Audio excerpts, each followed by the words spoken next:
बिस्मिल्लाहिर्रहमानिर्रहीम, अस्सलामुअलैकुम। मैं हूं आपका होस्ट डॉक्टर तनवीर अरशद चौधरी। आज आप देख रहे हैं हेल्थ स्पेशल प्रोग्राम। आज का हमारा टॉपिक ये होगा कि चूँकि आजकल हमारे खित्ते के अंदर और ओवरऑल पूरी दुनिया में अगर हम देखें तो ओबेसिटी यानी ओबीज़ मोटापा, इसके अलावा डायबिटीज़ यानी शुगर, ये एक आम बीमारी बन चुकी है। और हमारे मुल्क में अगर 25 करोड़ की आबादी है, औसत एवरेज अगर निकालें तो 50% लोग जो है वो प्री डायबिटिक हैं यानी शुगर के दायरे के करीब हैं।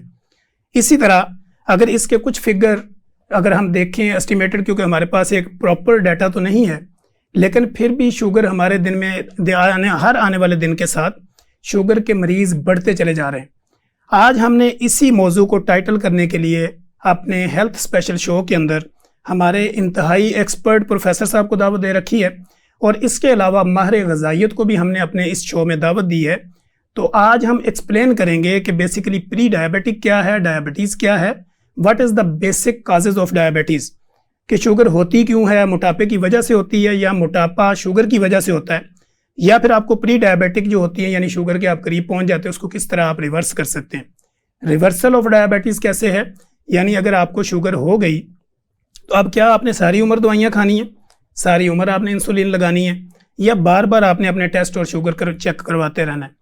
तो हम कोशिश करेंगे कि सर चूँकि हमारे यहाँ पे मौजूद हैं, मैं सर का आपको इंट्रोडक्शन करवाऊँगा और हम इन्हीं तमाम बातों के सवालों के जवाब इंतहाई आसान अल्फाज में लेने की कोशिश करेंगे, ताकि हमारे जितने भी व्यूअर्स हैं, जितने भी हमारे नाजरीन हैं, जहाँ तक भी हमारी आवाज़ जाएगी, तो बेसिकली इस पर्पज़ का, इस जो प्रोग्राम हम कर रहे हैं, इसका पर्पज़ ये है कि हमने अपने तमाम व्यूअर्स को एजुकेट करना है ताकि वो अपनी सेहत का और अपनी हेल्थ का प्रॉपर ख्याल रख सकें। हमने अपने स्टूडियो में दावत दी है प्रोफेसर डॉक्टर आतिफ मुनीर साहब को, जो एंडोक्राइनोलॉजिस्ट भी हैं, डायबिटोलॉजिस्ट ही हैं, प्रोफेसर ऑफ मेडिसिन भी हैं और फातिमा मेमोरियल हॉस्पिटल में अपनी खिदमात सर अंजाम दे रहे हैं। इसके अलावा सर जो है वो मीठी ज़िंदगी के नाम से एक ऑर्गेनाइजेशन है, उसके क्लिनिकल एडवाइज़र भी हैं। और फिर सबसे बड़ा जो सर का इंट्रो है वो हमारे international consultant group of doctor के सर जो है फाउंडर मेंबर में से हैं और हमारे चेयरमैन भी हैं। सर मैं आपको हेल्थ स्पेशल में वेलकम करता हूँ। जी बहुत शुक्रिया।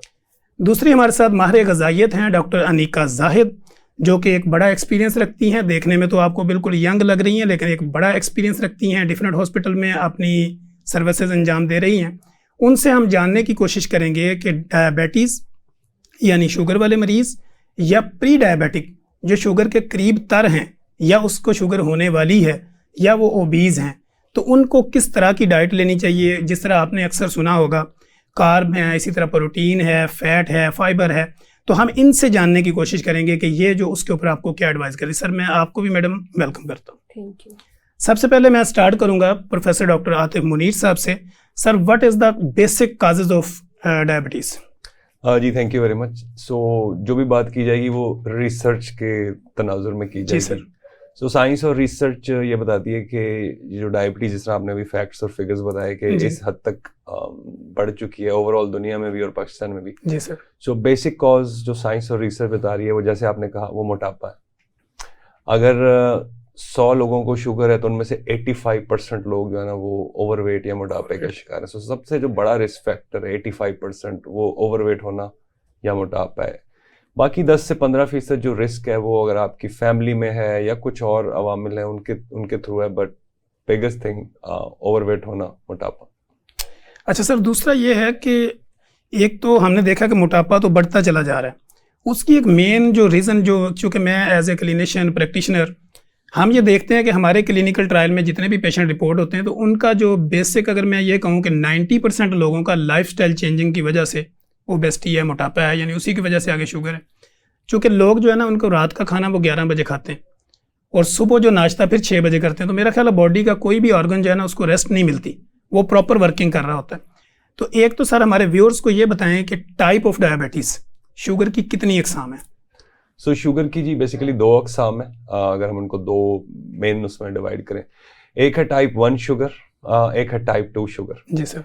जिस शुगर का आपने जिक्र किया और मैं जिक्र कर रहा था, वो जो ओवरवेट और वो जो इतने हद तक बढ़ चुकी है कि 1/4 पाकिस्तानी उसमें दाखिल हो चुके हैं, उनको शुगर है, और 50% जो है जिनको शुगर होने के करीब है, वो है type 2 diabetes. 90% of diabetes is type 2 diabetes.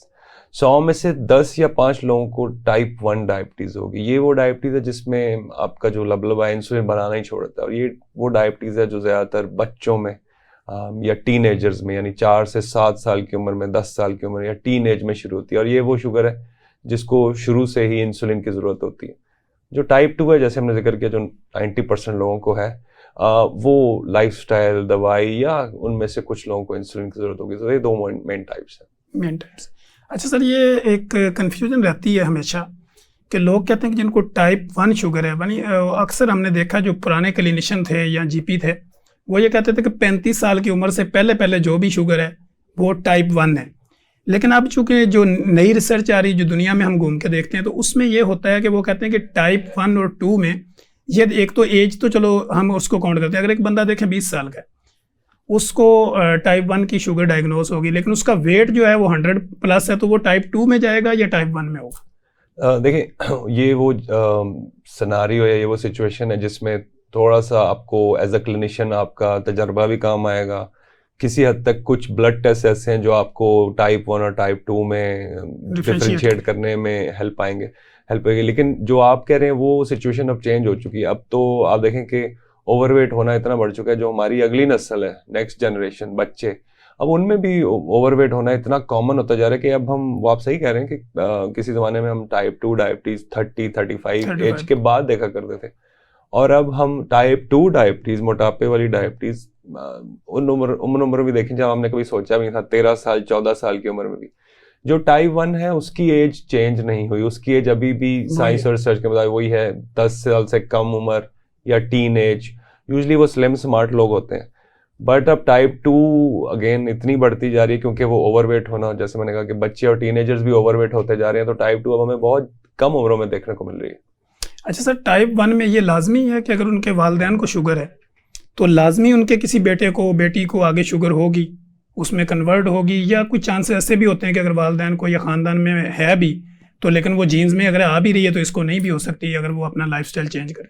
देखिए, टाइप 1 में तो जिसको होनी है उसको होनी है। जहाँ तक इसमें टाइप 1 में मौरूसियत का ताल्लुक है, जैसे आप पूछ रहे हैं, सो टाइप 1 में मौरूसियत या मौरूसी शुगर होने या अगर फैमिली में है तो उसका रिस्क अगली जनरेशन को होने का इतना ज़्यादा नहीं जितना टाइप 2 में। टाइप 1 में सिंपल फिगर है, अगर आपकी फैमिली में नहीं भी है तो फिर भी ये किसी बच्चे को हो सकती है। अगर फादर को है तो 4 से 6% रिस्क है, अगली जनरेशन को, मदर को है तो 2 से 4% रिस्क है, इससे ज़्यादा नहीं है। और टाइप 2 में ये रिस्क अगली जनरेशन में जाने का इससे कहीं ज़्यादा है। ठीक हो गया। अच्छा सर, हम एक ये मिथ जो लोगों की बनी हुई है कि बेशुमार, मेरे अपने क्लिनिक पे मैंने देखा बेशुमार ऐसे ट्रायल में लोग गुजरते हैं कि वो टाइप 1 का पेशेंट होता है, लेकिन वो ग्लूकोफेज ले रहा होता है, सेल्फ मेडिकेशन कर रहा होता है। वो कह रहा होता है कि मुझे तो डॉक्टर ने इंसुलिन लिखी थी लेकिन मैं नहीं लगाना चाहता या मैं नहीं लगाना चाहती क्योंकि मुझे फ़लाँ ताई ने, मोहल्ले में किसी दादी ने, किसी ने कहा है कि नहीं नहीं तू इंसुलिन ना ला, आखिरी हल है। तो उनके लिए सर आप क्या है कि एक बंदा तो ऑलरेडी उसकी बॉडी में इंसुलिन बन ही नहीं रही, तो उसको हम बाहर से इंसुलिन देनी होती है, अगर वो ग्लूकोफेज या इस तरह की कोई मेडिकेशन कर रहा है तो वो उसके लिए कितनी खतरनाक हो सकती है? देखिए, इसमें सिर्फ मिथ नहीं है, इसमें एक वो नेचुरल इंस्टिंक्ट भी है। जब भी किसी छोटे बच्चे को शुगर होगी तो वालिदैन, और ये बहुत बड़ा डायग्नोसिस होता है कि जी आपको इंसुलिन चाहिए और उम्र भर के लिए चाहिए। सो वो उस अपनी परेशानी में और इमोशनल उसमें ज़ाहिर है नेचुरल है कि वो कोई ऐसी ढूंढ रहे होते हैं कि जहाँ से को थोड़ा सा हौसला मिल जाए और मेरे बच्चे की ना इंसुलिन छूट जाए। ये एक नेचुरल है, एक नेचुरल वो फिनोमेना है। लेकिन ये कि साथ ही साथ अगर कुछ लोग हकीम के पास भी पहुंच जाते हैं, कोई जी ये दवाई वो दवाई, कुछ लोग जैसे आपने कहा कुछ एलोपैथिक दवाइयाँ कि जी ये ट्राई कर लें। देखें, वो शायद 2 महीने 1 महीना तो शायद वो गोली कुछ सहार जाए जी जी, बट इंसुलिन का बदला इंसुलिन से है।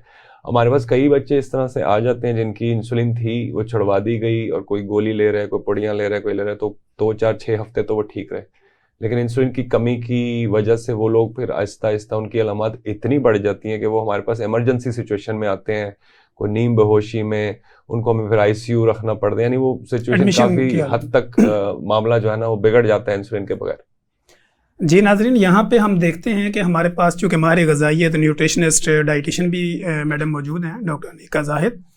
हम इनकी खिदमात भी लेंगे और इनसे ये पूछने की कोशिश करेंगे कि मैडम, जैसे कि आप देखें कि 60% पॉपुलेशन जो है वो इस वक्त मोटापे का शिकार है, यानी ओबीज़ है। अब सर ने जैसे एक्सप्लेन किया कि चूंकि अगर मोटापा है तो ऑटोमेटिकली आप कन्वर्ट हो सकते हैं डायबिटीज़ में। जब आप डायबिटीज़ में चले गए तो ऑटोमेटिकली आप कन्वर्ट होंगे CKD में, CLD में, chronic kidney disease, liver disease, या इसके अलावा आपको हार्ट के इशू भी हो सकते हैं। तो आप सबसे पहले तो आप ये बताएं कि what is the basic role of माहिर जो ग़िज़ाइयत होती हैं, डाइटिशियन होती हैं, इनका क्या रोल है ओबीज़ के अंदर, मोटापे के अंदर, शुगर वालों की एडवाइस के लिए? बिस्मिल्लाहिर्रहमानिर्रहीम। डाइटिशियन का डायबिटीज़ के मैनेजमेंट में और वेट मैनेजमेंट में इस तरह से रोल होता है, क्योंकि जैसे डॉक्टर साहब ने ऑलरेडी बताया कि जो ओबेसिटी है वो लीड करती है डायबिटीज़ को।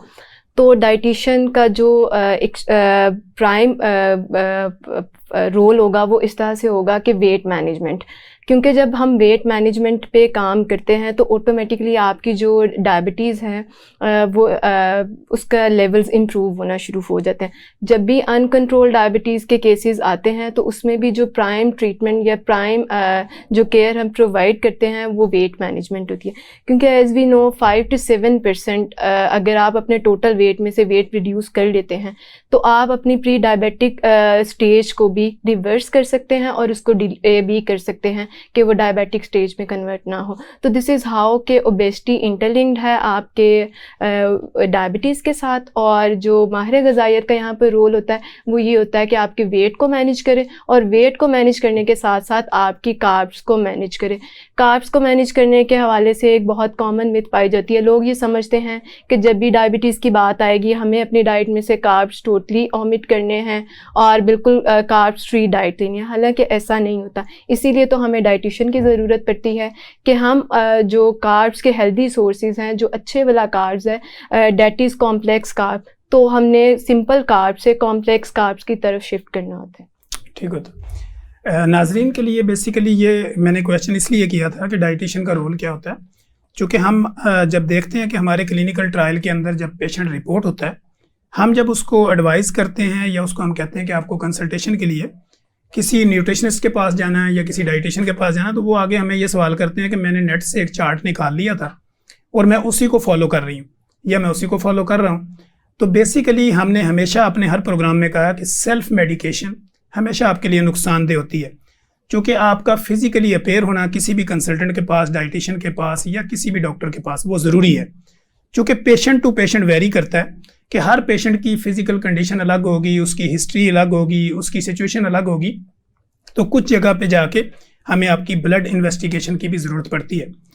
तो डॉक्टर साहब से मैं ये जानने की कोशिश करूँगा, जिस तरह हम सुनते रहते हैं कि कार्ब कम कर लें या आपने फ़ैट कम करनी है, प्रोटीन की मकदार को बढ़ाना है, फाइबर की मकदार को बढ़ाना है, तो तब जाके आपकी बॉडी में एक रिवर्स गियर लगता है जिससे आपकी वेट रिडक्शन शुरू होती है। तो डॉक्टर साहब आप ये बताएं कि बेसिकली कार्ब जो है वो किस क्वांटिटी का नाम है या किस तरह हम उसको, कौन सा ऐसा मेजरमेंट है जिसको हम कार्ब कहते हैं?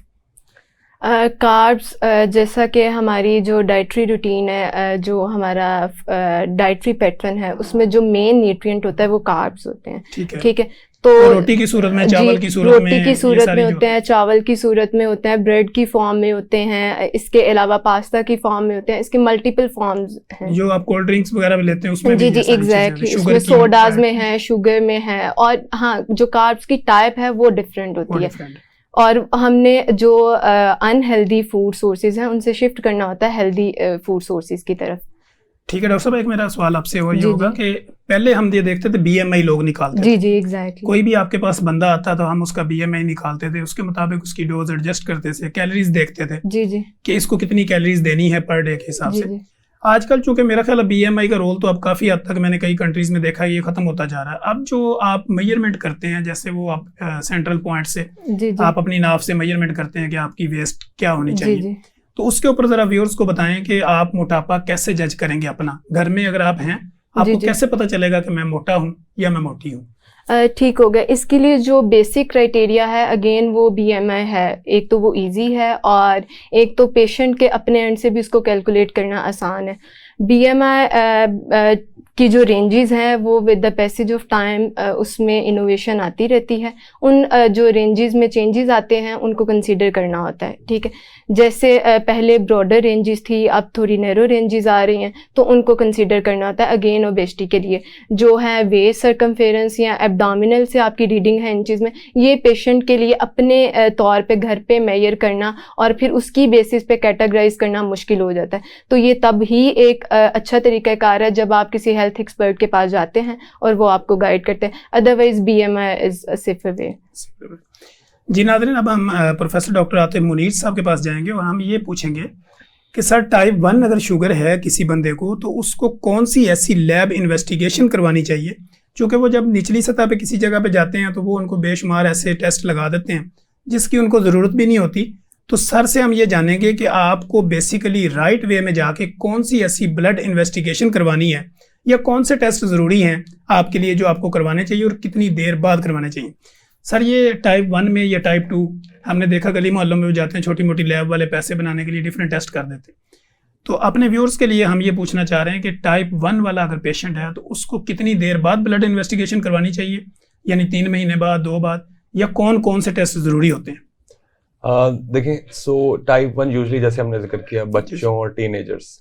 सो टाइप 1 में कुछ टेस्ट हैं जो इसलिए हम ब्लड टेस्ट इस्तेमाल करेंगे। जो ज़्यादा जो मॉनिटरिंग हो रही होगी या जो हम इंसुलिन डोजेस बच्चों में या टीनेजर्स में उनकी टाइप 1 के लिए एडजस्ट करेंगे, वो तो उनकी जो day to day sugar checking हो रही है उसके मुताबिक करेंगे, जो फिंगर प्रिक वाला। जी जी। जहाँ तक ब्लड टेस्ट की है, एक जो मेन टेस्ट उनका होगा उनकी ब्लड शुगर एवरेज देखने के लिए, लॉन्ग टर्म कंट्रोल देखने के लिए, वो HbA1c टेस्ट होगा जो हमें पिछले 3 महीने की औसत बताएगा। ये वो टेस्ट है जो हमने सबसे फ्रीक्वेंटली करवाते हैं। अब ये टेस्ट बच्चे और teenager person to person vary करेगा। अगर किसी का जो घर वाली शुगर कंट्रोल यानी अच्छी हमवार जा रही है तो हम उसका 6 मंथली भी HbA1c करा सकते हैं। कहीं हमें मिल रही है कोई बहुत ज़्यादा फ्लक्चुएशंस मिल रही है, हो सकता है हम 3 महीने बाद करा लें। जी जी। उसके बाद कुछ टेस्ट होंगे जो हम हर टाइप 1 में मुबतला बच्चा है, टीनेजर है, उसके हम वो यूजली सालाना करवाते हैं। अब उसमें ये वही टेस्ट हैं जो हर टाइप 2 को भी सालाना कम से कम करवाने चाहिए, जिसमें उसका kidney blood test, liver blood test, cholesterol, ये ज़रूरी है। इसके अलावा हम टाइप 1 में थायराइड हार्मोन का ब्लड टेस्ट सालाना ज़रूर कराते हैं। सो ये एनुअल हो गए। हाँ, अगर कहीं डिस्टर्बेंस आ रही है उन टेस्ट में तो हो सकता है वो इंडिविजुअल टू इंडिविजुअल हम उसकी फ्रीक्वेंसी 6 महीने पे लें या 4 महीने पे लें, बट यूजली ये सालाना होंगे HbA1c। यूजली हम 6 महीने बाद, but frequency person to person change हो सकती है। और ये फ्रीक्वेंसी ऑफ टेस्ट उनका मुआलिज, उनका स्पेशलिस्ट उनके साथ जो है ना डिस्कस करेगा। और आपने बड़ा अच्छा पॉइंट रेज किया कि गली मोहल्लों की लेबॉर्ट्रियाँ और उनके टेस्ट की रिलायबिलिटी जो है वो बड़ी क्वेश्चन मार्क है। सो प्लीज़ एक तो स्पेशलिस्ट के साथ मिलकर और जो स्टैंडर्ड अच्छी लेबॉर्ट्रीज हैं उनके साथ उनसे टेस्ट कराने चाहिए। जी नाजरीन के लिए सर ने ये बड़ा अच्छा एक्सप्लेन कर दिया कि जो आप सस्ती लैब्स पे जाते हैं वो बेसिकली उसके रिज़ल्ट कंप्रोमाइज़ होते हैं। एक तो आप पैसा भी लगाते हैं और आपको वो रिज़ल्ट भी अचीव नहीं होता जो आप लेना चाह रहे हो। तो इसलिए आप हमेशा स्पेशलिस्ट के पास जाएं, वो प्रॉपर जो आपको ब्लड इन्वेस्टिगेशन वो रिकमेंड करे वो आपको करवानी चाहिए और स्टैंडर्ड लैब से करवानी चाहिए, ताकि उसी की बेस के ऊपर आपका आगे ट्रीटमेंट चलता है। बेसिकली तो जो आपका कंसल्टेंट होता है वो बेसिकली उसकी जो आइज़ होती हैं वो सबसे बड़ी लैब होती है। बाज़ दफ़ा आपके सारे टेस्ट नॉर्मल आ रहे होते हैं लेकिन बंदा नॉर्मल नहीं होता। तो हम सर से ये जानने की कोशिश करेंगे अब कि सर ये जो टाइप 1 वाले होते हैं या टाइप 2 वाले, इनको इरेक्टाइल डिसफंक्शन भी होता है, तो इसकी मेन रीज़न क्या होती है? देखिए, ये ऑब्वियसली डिपेंड करता है कि बिल्कुल डायबिटीज़ के साथ ये बड़ा कॉमन सिम्टम है, जिस सिम्टम के बारे में अक्सर जो है लोग वो बात करने से कतराते हैं अनलेस अपने डॉक्टर के साथ उनका इतना कॉन्फिडेंस लेवल, क्योंकि ये बड़ी एक इंटीमेट क्लोज किस्म की चीज़ है जो जिसकी डिस्कशन आमतौर पे लोग कतराते हैं और है बड़ा कॉमन। और ये तभी वो इसका खुल के इजहार करते हैं डॉक्टर से जब उनका डॉक्टर के साथ उनकी जो कम्युनिकेशन और रैपो है वो इस्टेब्लिश हो गई। जो कॉमनेस्ट कॉज है इरेक्टाइल डिसफंक्शन का मेल्स में, that is anxiety and depression.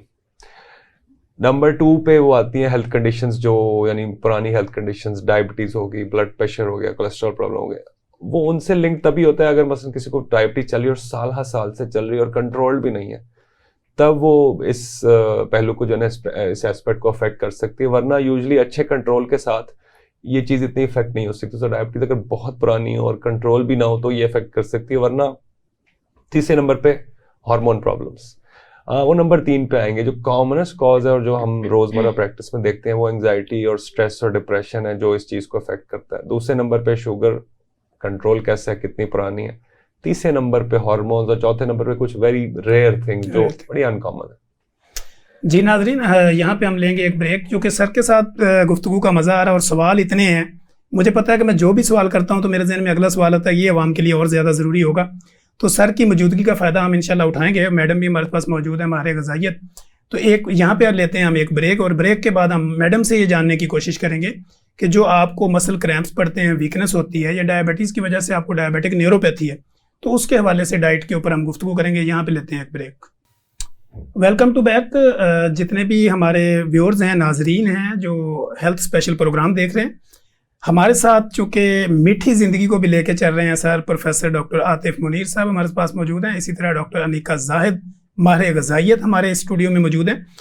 तो बेसिकली इनसे गुफ्तगू करने का बहुत मज़ा आ रहा है, क्योंकि आप लोगों के लिए मैं इतने अच्छे अच्छे सवाल निकलवा रहा हूँ और आसान अल्फाज के अंदर, ताकि जो भी हमें सुने उसको प्रॉपर समझ आए, और मेरा जो व्यूअर्स है वो एजुकेट होना चाहिए, उसको पता होना चाहिए कि मेरी बीमारी है क्या और मैंने इसको ट्रीट कैसे करना है। तो हमने ये अपने ब्रेक से पहले मैडम के पास सवाल छोड़ा था कि मैडम, जो डायबिटिक न्यूरोपैथी है, लोगों के पट्ठों का मसला हो जाता है या उनको बॉडी में पेन रहता है, तो इसके लिए आप क्या डाइट उनको एडजस्ट करेंगी, कि क्या खुराक लेनी चाहिए? जैसा कि हमें पता है डायबिटीज़ के कॉन्सिक्वेंसेस, वंस हमें जब डायबिटीज़ हो जाती है तो हमें मुख्तलिफ कॉन्सिक्वेंसेस को फेस करना पड़ता है। उन्हीं कॉन्सिक्वेंसेस में से एक कॉन्सिक्वेंस ये भी है डायबिटिक न्यूरोपैथी। डायबिटिक न्यूरोपैथी के पीछे वजह ये होती है कि क्योंकि हम लोग क्या कर रहे होते हैं, जैसा कि आपने ऑलरेडी बात की, हम उन डाइट प्लान्स को फॉलो कर रहे होते हैं जो जनरल होते हैं, या उन जनरल बातों पर गौर कर रहे होते हैं जो बिल्कुल एक जनरल गाइडलाइंस होती हैं, वो कस्टमाइज्ड नहीं होती, मतलब वो इस तरह से नहीं डिज़ाइन की गई होती कि उन्हें पता हो आपका BMI क्या है, आपका जो लाइफस्टाइल है वो क्या है, आपका जो बॉडी पैटर्न है वो क्या है। तो जब वो इस तरह की जनरल रिकमेंडेशंस को फॉलो करते हैं तो वो न्यूट्रिएंट डेफिशिएंट हो जाते हैं। उन न्यूट्रिएंट में मेनली आ जाता है प्रोटीन। तो प्रोटीन डेफिशिएंसी की वजह से आपने देखा होगा बहुत सारे जो डायबिटिक लोग होते हैं उन्हें जो है मसल वीकनेस हो जाती है, या उनके जो मसल वेट है वो कम होना शुरू हो जाता है। इसके पीछे वजह यही होती है कि उनकी डाइट में जो प्रोटीन कंटेंट है वो कॉम्प्रोमाइज्ड हो रहा है, तो उस वजह से उनके मसल्स वीक हो रहे होते हैं। फिर बात करते हैं न्यूरोपैथी की, इसकी पीछे भी वजह ये होती है क्योंकि ये चीज़ बहुत कॉमन है और बहुत ज़्यादा इस पे बात की जा रही होती है कि आपने रेड मीट अवॉइड करना है। जब वो रेड मीट अवॉइड करते हैं उनके B12 लेवल्स डाउन हो जाते हैं, तो इस वजह से मतलब अल्टीमेटली आपकी डाइट जब कॉम्प्रोमाइज़ होती है तो ये लीड करती है जो डायबिटीज़ के कॉन्सिक्वेंसेस हैं उनको। अच्छा मैडम, यहाँ पे मेरे जहन में एक सवाल आया कि हमारे पास जब हम क्लिनिक पे बैठे होते हैं ना, तो वहाँ पे जो प्रैक्टिस हो रही होती है उसमें डिफरेंट कैटेगरीज के लोग आते हैं, डिफरेंट थ्योरीज आती है, नई से नई बातें आती हैं। जी एग्जैक्टली। तो मैं ये आपसे पूछना चाह रहा हूँ, कौन से ऐसे फल हैं जो शुगर वाला नहीं ले सकता? इसमें ये आ जाता है जब भी हमने फ्रूट्स की बात करनी या होती है ग्लाइसेमिक इंडेक्स तो हम देखते हैं, जी, लेकिन जी। एक गरीब आदमी को तो नहीं पता, या अनपढ़े बंदे को नहीं पता, जी, जी। अनएजुकेटेड पर्सन नहीं जाना। तो अनएजुकेटेड इंडिविजुअल के लिए जो सेफ रिकमेंडेशन है या जो बेसिक गाइडलाइन है वो यही है कि वो एक पूरा फ्रूट एक साथ ना लें, ठीक है। और एक पूरे दिन में स्मॉल साइज एक फ्रूट, जो भी सीजनल फ्रूट है वो कंज्यूम कर सकते हैं, बट पोर्शन साइज जो उसका है वो कम कर लेंगे। मतलब होल फ्रूट को एक ही सिटिंग में कंज्यूम नहीं करेंगे, स्मॉल फ्रूट को 2 सिटिंग्स में या मल्टीपल सिटिंग्स में कंज्यूम करेंगे। इससे क्या होगा, आपके इंसुलिन लेवल्स स्पाइक नहीं करेंगे और आपका जो इंसुलिन लेवल्स हैं वो मेंटेन रहेंगे। हम ऐसा भी नहीं कह सकते, बहुत सारे लोग आकर ये कह रहे होते हैं जब से मुझे शुगर हुई है मैंने फल खाना छोड़ दिए हैं। तो एज़ यू नो ये एक मतलब अच्छी ऑप्शन नहीं है कि आप अपनी डाइट में से हेल्दी सोर्सेज को ही ओमिट कर दें। द थिंग जो आपने इस यहाँ पर कंसीडर करनी होती है वो ये होता है, आपने पोर्शन साइज़ को कंट्रोल करना होता है और एक साथ बहुत ज़्यादा नहीं खाना होता जो कार्ब्स ओरिएंटेड फूड्स होते हैं। जी ठीक है।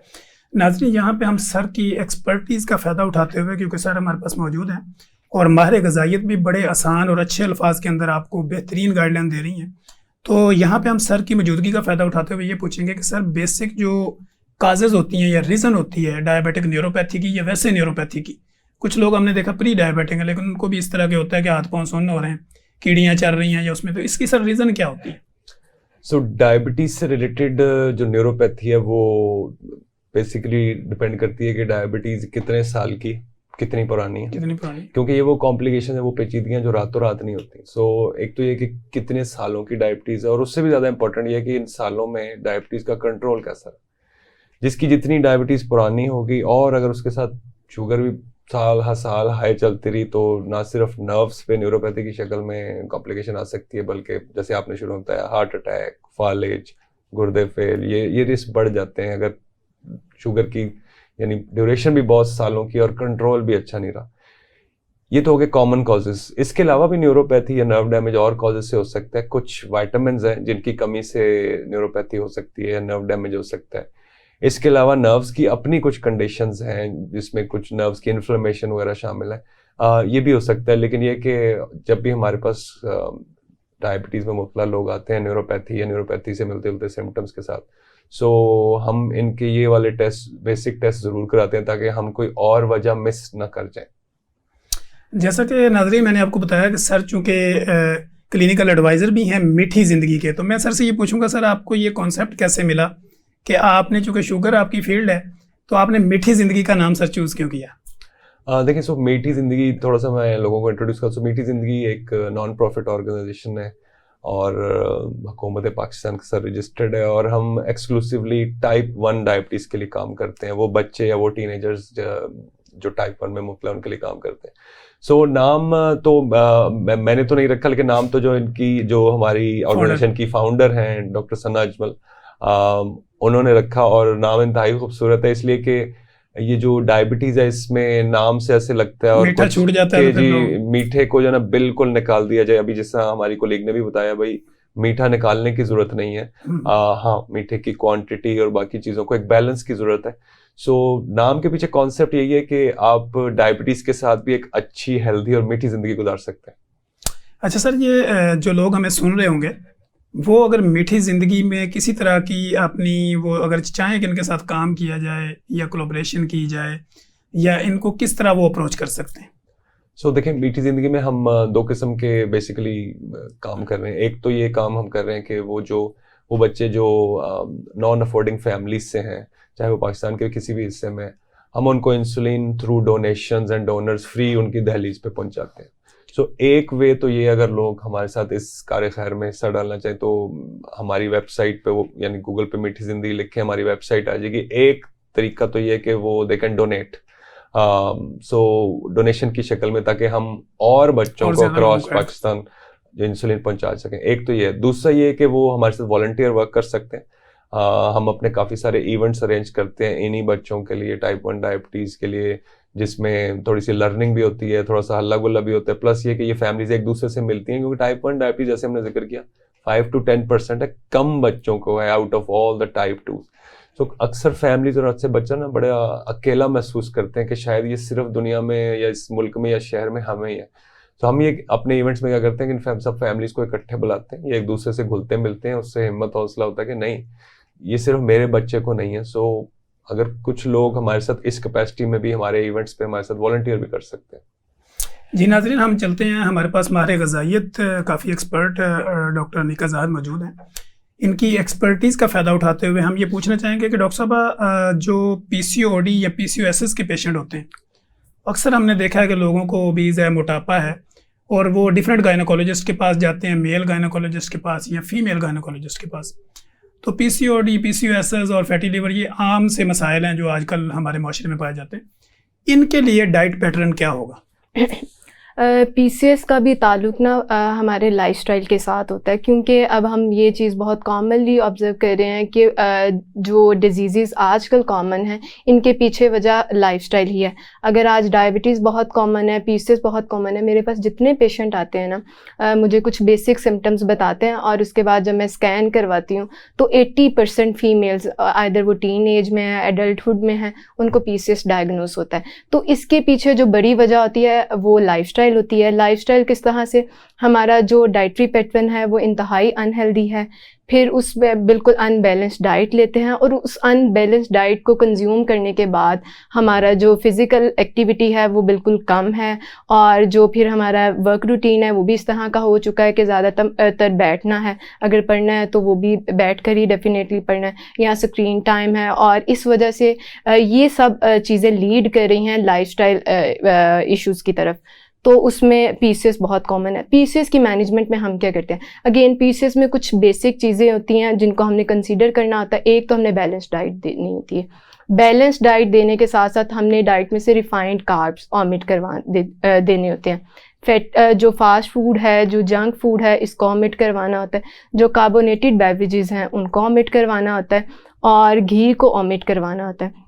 इसके साथ साथ हमने जो डेयरी का पोर्शन है उसको थोड़ा सा मिनिमम कर देना है, ये नहीं कि टोटली लिमिट करना है, और इसके साथ जो हमारा चिकन है या एग है इसको थोड़ा सा लिमिट कर देना है। लोग, ये एक बहुत कॉमन मिसकॉन्सेप्शन है, लोग ये समझते हैं कि हमें पीसीएस हो गया, पॉलीसिस्टिक ओवरी सिंड्रोम, तो अब हमने चिकन बिल्कुल नहीं लेना, अब हमने डेयरी प्रोडक्ट्स बिल्कुल नहीं लेनी, और उनके जो कैल्शियम लेवल्स हैं या विटामिन डी है वो कॉम्प्रोमाइज़ हो रहा था। तो इसमें आपने इन दो पैरामीटर्स को लिमिट करना होता है, और बाकी जो मैंने बताया रिफाइंड कार्ब्स, कार्बोनेटेड बेवरेजेस, इनको आपने टोटली ऑमिट करना होता है। इसके बाद और साथ आपने अपना वेट मैनेज करना होता है। आपके टोटल वेट में से 10 to 15% जब वेट रिड्यूस हो जाता है तो आपके पीसीएस के सिम्टम्स ऑटोमेटिकली रिवर्स हो जाते हैं मैक्सिमम केसेस में। जी नाज़रीन, हम डॉक्टर साहब से जब नेक्स्ट डॉक्टर साहब के पास जाने के बाद आएंगे तो हम डॉक्टर साहब से ये पूछेंगे कि एक नॉर्मल आदमी को कितनी कैलोरीज लेनी चाहिए। अब मैं सर की मौजूदगी का फ़ायदा उठाते हुए आप लोगों के लिए एक और सवाल सर से पूछूंगा कि रिवर्सल ऑफ डायबिटीज़ क्या है। सर, शुगर को कैसे रिवर्स किया जा सकता है? रिवर्सल बिल्कुल एक आम आदमी के लिए बिल्कुल reversal is the right term. Medical इस्तेलाह में उसको हम रिमिशन कहते हैं। रिवर्सल या रिमिशन से मुराद ये है कि वो शख्स जिसको टाइप 2 डायबिटीज़ है, अगर वो टैबलेट्स पे है या इंसुलिन पे है या दोनों पे है, तो उसकी टैबलेट्स, इंसुलिन या दोनों चीज़ें ख़त्म हो जाएं और उसकी शुगर भी कंट्रोल रहे। और इस पर बहुत ज़्यादा आजकल रिसर्च हो रही है। रिवर्सल रिमिशन के ज़्यादातर चांसेस पहले 5 से 10 साल में होते हैं, उसके बाद वो थोड़ी सी कंडीशन प्रोग्रेस कर रही होती है। और उसमें जो सबसे बड़ा रोल है, अगर जो वो लोग जो सुन रहे हैं और वो चाह रहे हैं कि मेरी दवाई से या इंसुलिन से जान छूट जाए या ये ख़त्म हो जाए और मेरी शुगर भी कंट्रोल रहे, तो उनको एक ही काम करना, ये वही काम है जो आप, मैं और डॉक्टर साहब बार बार जो है ना रीइंफोर्स कर रहे हैं, weight loss, weight loss, weight loss. और दूसरे ये कि वेट लॉस सिर्फ उन लोगों के लिए ज़रूरी नहीं है जो यानी ओवरवेट है, शुगर हो गई या ओवरवेट है या शुगर हो चुकी है। वेट लॉस जो भी करेगा, चाहे उसको शुगर है या नहीं है, वो अपना रिस्क शुगर होने का ज़रूर कम करेगा। सो रिमिशन या जिसे आपने कहा कि रिवर्सल बिल्कुल मुमकिन है। अब इस पर बहुत ज़्यादा रिसर्च हो रही है और इसके इंतहाई अच्छे रिजल्ट्स हैं, बट इसमें जो सबसे बड़ी शर्त है वो ये है, जो जैसे डॉक्टर साहब ने बताया, कि आप अपने आप को कितना सेल्फ कंट्रोल कर सकते हैं, और सिर्फ डाइट वाइज नहीं, आपको इसको बर्न भी करना है। सो जो दूसरा एस्पेक्ट है लाइफस्टाइल का, वॉक या एक्सरसाइज, उसको मिलाएं। द मोर यू लूज, आपका चांस उतना ही रिवर्सल रिमिशन का और आपकी गोली कम होने या इंसुलिन कम होने या ख़त्म होने का बढ़ता जाएगा। रिमिशन या रिवर्सल के लिए हम कोई दवाई नहीं इस्तेमाल करते, रिवर्सल के लिए हिम्मत, कोशिश। अच्छा सर, दूसरा ये है कि जितने भी हमारे व्यूअर्स हमें देख रहे होंगे, बाज़ दफ़ा जब रिवर्सल का हम नाम सुनते हैं तो छोटे लेवल के ऊपर लोग जो एक दूसरे को सेल्फ पैगाम देना शुरू कर देते हैं कि मेरी शुगर ख़त्म हो गई तो भी सारी गोलियां छੱਡ दे, तेरी भी ख़त्म हो जाएगी। तो इसके लिए आप क्या चाहते हैं कि अगर कोई बंदा फिजिकल एक्टिविटी में एंगेज हो चुका है तो जब तक उसकी नॉर्मल पोजीशन तब तक वो अपनी मेडिसिन जो है उसको उसी तरह कंटिन्यू लेता रहे? हाँ बिल्कुल। एक तो ये कि अगर किसी ने कोशिश शुरू की है, जिसको हम हाईली इनकरेज करेंगे, तो वो ये कि वो अपनी ब्लड शुगर मॉनिटरिंग साथ साथ कर रहा होगा और अपने मुआलिज के साथ राब्ते में होगा। जैसे जैसे अगर वो कोशिश कर रहा है, वेट लॉस हो रहा है, तो वो पहले तो खुद नोट करेगा कि उसके शुगर लेवल्स उन्हीं गोलियों पे, उन्हीं डोज पे, उन्हीं इंसुलिन पे नीचे आने शुरू हो गए। उसके साथ साथ वो अपने यानी डॉक्टर मॉलिज के साथ मिलके उसकी डोजेस को या उसकी जो भी पोटेंसी है उसको हम कम करते जाएंगे और वो रिमिशन की तरफ वाला रास्ता शुरू हो जाएगा। लेकिन इसमें एक चीज़ आपने इंपॉर्टेंट बड़ी हाईलाइट की है कि अगर आप रिमिशन में जा चुके हैं और आपकी गोली या इंसुलिन या दोनों चीज़ें ख़त्म हो चुकी हैं, इसका मतलब ये हरगिज़ नहीं है कि आपकी शुगर हमेशा के लिए ख़त्म हो गई। इसका मतलब ये है कि इस वक्त वो इतनी कंट्रोल्ड है कि उसे ना गोली की जरूरत है ना इंसुलिन की जरूरत है, उस चीज़ की जरूरत है जो आपने शुरू कर ली है, परहेज, वॉक, एक्सरसाइज, ठीक है। तो जिनका जो रिमिशन में चले भी गए उनको हम ये जरूर कहते हैं कि भाई देखें, आप अपनी चेकिंग चले, उतनी चेकिंग नहीं जितनी पहले करें, चेकिंग फिर भी, और वो जो HbA1c जो हमने टेस्ट की जिक्र किया वो फिर भी कराने। शुगर कंट्रोल हो चुकी है, गोली इंसुलिन के बगैर खत्म नहीं हुई। सो ये कॉन्सेप्ट क्लियर करना बड़ा जरूरी है उनको। आने वाले सालों में, महीनों में आगे जाके ये शुगर फिर हाई होना शुरू होता है, तो मॉनिटरिंग, नजर रखना इंतहाई जरूरी है। जी डॉक्टर साहब, मैं आपसे, जैसे कि मैंने पहले सवाल छोड़ा, एक नॉर्मल आदमी को कितनी कैलोरीज लेनी चाहिए, और कैलोरीज बेसिकली क्या चीज़ है? कैलोरीज अमाउंट ऑफ एनर्जी है जो कि एक इंडिविजुअल को लेनी चाहिए अपनी बॉडी टाइप, अपनी एज और अपने जेंडर और अपनी फिजिकल एक्टिविटी के अकॉर्डिंगली। और जो कैलोरीज हैं वो एक एग्जैक्ट फिगर नहीं हम कह सकते कि आपने इतनी डेली कैलोरीज कंज्यूम करनी है। क्यों? क्योंकि जो कैलोरीज का ताल्लुक है, जब आपको बताया जाता है कि आपने इतनी कैलोरीज लेनी है, 1000 लेनी है, 1200 कैलोरीज लेनी है, तो उसमें बहुत सारे पैरामीटर्स को कंसीडर किया जा रहा होता है। सबसे पहले आ जाता है आपका जेंडर, आपकी फिजिकल एक्टिविटी आ जाती है, आपकी एज आ जाती है, आपका हेल्थ स्टेटस आ जाता है। इन सब पैरामीटर्स को कंसीडर करने के बाद आपको बताया जाता है आपने इतनी कैलोरीज लेनी है। तो कैलोरीज तो एक बहुत ब्रॉडर टर्म है, तो इसको हम बिल्कुल इन पैरामीटर्स को कंसीडर किए बगैर एक बिल्कुल एग्जैक्ट वैल्यू में नहीं डिफाइन कर सकते अनटिल अनलेस हमें वो पैरामीटर्स ना पता हो। अच्छा डॉक्टर साहब, एक सवाल मेरे जहन में आता है, मैं अक्सर जगह पे पूछता हूँ। मैं अभी बाहर पिछले दिनों में मिचिगन में था, जी जी, तो मैंने वहाँ पे ये सवाल किया था कि जो एक फाइबर है वो एक आम बंदे के लिए कितने ग्राम फाइबर जो है वो पर डे उसकी नीड है बॉडी की? जी जी। अच्छा, अगर बात करें फीमेल्स में तो फीमेल्स में 25 ग्राम्स फाइबर पर डे, और मेन की बात करें तो उनमें है 35 ग्राम्स फाइबर पर डे। अच्छा, वहाँ पे मैंने देखा जो सोर्स ऑफ फाइबर है ना, वो लोग या चिया सीड को यूज करते हैं या इसबगोल को लेते हैं, या और वहाँ पे बड़े सप्लीमेंट है फाइबर के। जी जी।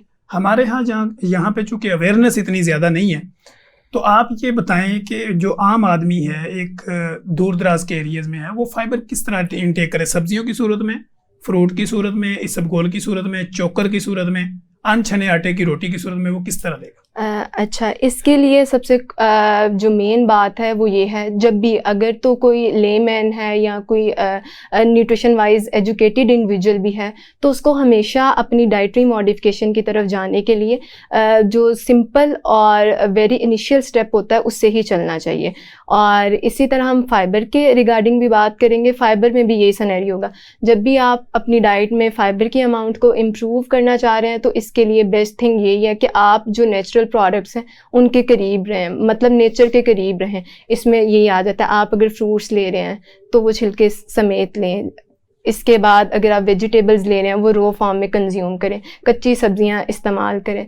फिर इस बोल हस्क, इसको डिफरेंट फॉर्म्स में यूज़ किया जा रहा होता है। फिर जैसे लोग रिफाइंड फ्लावर यूज़ करते हैं, वो आटा इस्तेमाल करते हैं उसके साथ फाइबर के बगैर, ठीक है, तो उसको अवॉइड करें। जो होल ग्रेन फ्लावर होता है या होल व्हीट फ्लावर होता है उसकी तरफ शिफ्ट करें।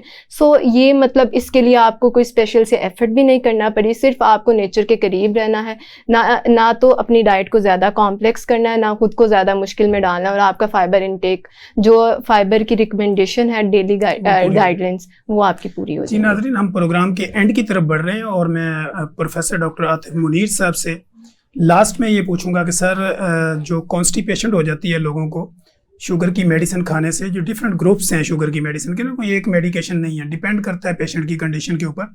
तो जब डॉक्टर्स उसकी डोज एडजस्ट करते हैं तो बहुत ज़्यादा पेशेंट हमारे क्लिनिकल ट्रायल में रिपोर्ट होते हैं जो कहते हैं मुझे कब्ज़ बहुत होगी ये दवाई चेंज करने से। तो सर, इसकी रीज़न क्या होती है कि जीआई इफेक्ट तो दवाइयाँ करती हैं, लेकिन अगर उसने कब्ज़ से बचना है शुगर के मरीज़ ने, तो उसको क्या करना चाहिए? देखिए, शुगर में मुबतला लोग जो ना, को एक तो ये कि अक्सर में उनको ब्लड प्रेशर भी होता है, कोलेस्ट्रॉल भी होता है, तो अक्सर तो काफ़ी सारी दवाइयाँ ले रहे होते हैं, और कुछ दवाइयों के हैं साइड इफ़ेक्ट जो बिल्कुल कॉन्स्टिपेशन करते हैं। दूसरे के कॉन्स्टिपेशन और बड़ी यानी चीज़ों से हो सकती है, आपके पानी की इंटेक कैसी है, इस और यानी बड़े फैक्टर्स हैं। सो बचने के लिए तो वही बेसिक प्रिंसिपल्स हैं। ऑब्वियसली अगर आपको कोई एक खास दवाई शुरू कीगा, उसके बाद आप नोट कर रहे हैं कि जी बहुत ही ज़्यादा कॉन्स्टिपेशन है, तो आप अपने मुआलिज के साथ दोबारा रब्ता करें। हो सकता है वो दवाई अगर उसकी वजह से बहुत ही ज़्यादा हो रहा है तो हमें चेंज करनी पड़े। बाकी कुछ जनरल मेजर्स हैं, जैसे भी डॉक्टर साहब ने बताया, फाइबर इंटेक अच्छी रखें, पानी की इंटेक बहुत अच्छी रखें, ये वो चीज़ें जिनसे कॉन्स्टिपेशन का जो साइड इफेक्ट है उसको मिनिमाइज किया जा सकता है। अगर फिर भी वो बहुत ज़्यादा है तो फिर हम आपको या दवाई चेंज कर सकते हैं अगर हमें लग रहा है कि एक ख़ास दवाई का साइड इफेक्ट और वो आपको आ रहा है, या फिर हम वक्ती तौर पे कॉन्स्टिपेशन के लिए वक्ती तौर पे भी दवाई ऐड की जा सकती है और फिर उसको ख़त्म किया जा सकता है। सर लास्ट 30 सेकंड में आप मीठी ज़िंदगी के हवाले से कोई पैगाम देना चाहें तो कोई मैसेज अपना? जी, मीठी ज़िंदगी के हवाले से पैगाम ये है कि इस चैनल के तवज्जुद से मैं यानी जनरल पब्लिक को स्टेप फॉरवर्ड करने की रिक्वेस्ट करूंगा कि ये हमने उन बच्चों के लिए बुलाई हुई जो उन फैमिली से हैं जो अपनी इंसुलिन खुद अफोर्ड नहीं कर सकते। So I would like to request कि ऐसे लोग मुखिर हज़रात स्टेप फॉरवर्ड करें, हमारी वेबसाइट को देखें और अगर वो स्टेप फॉरवर्ड करके हमारी हेल्प कर सकते हैं, ये हमारी इज्तिमाई रिस्पॉन्सिबिलिटी है, तो हम उनकी हेल्प से जितने बच्चों को हम सपोर्ट कर रहे हैं इस वक्त हम उनसे ज़्यादा बच्चों को सपोर्ट कर सकते हैं। इस वक्त मुल्क के और लोगों के जो मुआशी हालात हैं वो इंतहाई टाइट है। सो ये बच्चे सब और ये फैमिलीज अपनी इंसुलिन के लिए, अपनी ज़िंदगी के लिए हमारी तरफ देख रहे हैं। थैंक यू जी, थैंक यू सो मच। नाजरीन, आपने देखा कि सर के साथ एक हेल्दी डिस्कशन हो रही थी और मेरे ज़हन में अभी भी बेशुमार सवाल हैं कि अगर मैं सर से दोबारा कभी टाइम लिया तो इंशाल्लाह उन सवालों को मैं करूँगा। चूँकि वक्त की जो हमारे पास टाइम लिमिटेशंस होती हैं प्रोग्राम की, तो उसकी वजह से दिल तो नहीं कर रहा था कि सर के साथ इस प्रोग्राम को हम क्लोज़ करें। मैडम ने बहुत अच्छे तरीके से एक्सप्लेन किया। डॉक्टर अनीका जाहिद, आपका भी शुक्रिया। सर, आपका भी शुक्रिया। और स्पेशल हेल्थ के जितने भी व्यूअर्स हैं या जहाँ तक हमारी आवाज़ जाएगी, उनको अगर हमारे इन सवालों में से किसी तरह की कोई क्यूरीज़ या कोई भी चीज़ वो हमसे पूछना चाहें तो वो कमेंट बॉक्स में आए, हम इंशाल्लाह उनसे रब्ता करेंगे और हम नेक्स्ट प्रोग्राम में एक नई इन्फॉर्मेटिव वीडियो और एक नई इन्फॉर्मेशन वाले पैनल के साथ दोबारा हाज़िर होंगे। तब तक के लिए इजाज़त दीजिए। अल्लाह हाफिज़।